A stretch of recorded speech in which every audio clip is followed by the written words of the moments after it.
Hey everybody, welcome back to the channel. Today we're back in Fusion 360 and we're going to be talking about draft analysis and why you would actually be wanting to use this feature and how it's actually helpful in your modeling process. So in Fusion 360 I have this part right here, which is actually part of a headset for gaming, and you can also see the internal components for all of the electronics. So lots of different features going on here. And as you're making your models, you want to, if you're going to be planning on manufacturing anything, you need to make sure you have draft added. This is very important because mold making needs drafts. You have to have angles on the sides of all of your parts so that can actually be removed out of these typically aluminum molds or metal molds. And so one of the ways that we can check that is we're going to inspect and down to draft analysis.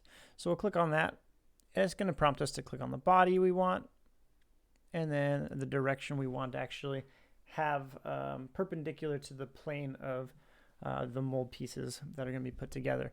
So in the direction, we're going to select the Z-axis because that's going to be, if you can look at the side, you can see that's perpendicular from that flat point.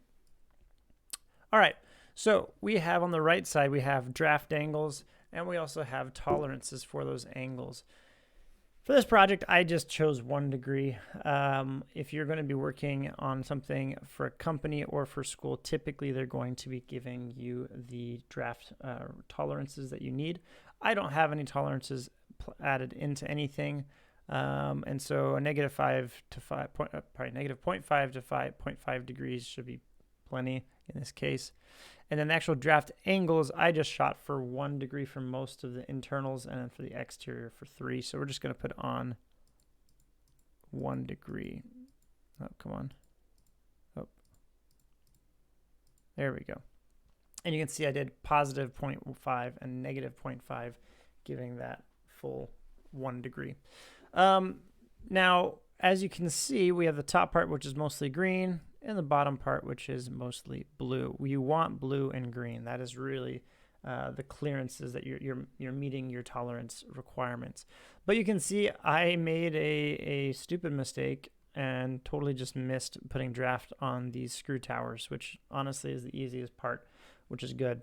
But you can also see these yellow areas. These yellow areas are kind of like yellow in terms of like a street sign, like a cautionary. I am pretty darn close to hitting that tolerance. In fact, these are exactly 1 degree, and so I don't have a lot of leeway. And so that's what this yellow is to give a warning. And again, you can also turn off the tolerance completely, and if that's the case, then you can see I hit the mark on everything above minus those screw towers, which is great. But we can also change the opacity. If we want to keep modeling and keep this in view, you can do that, but you don't want as much a distraction.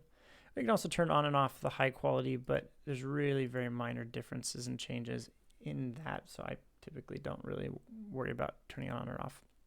But that's it. Real straightforward, real useful tool if you are making something you're planning on molding. But if you have any questions or comments, I'd love to see them down below. If not, keep modeling, and I will see you guys next time. Thanks.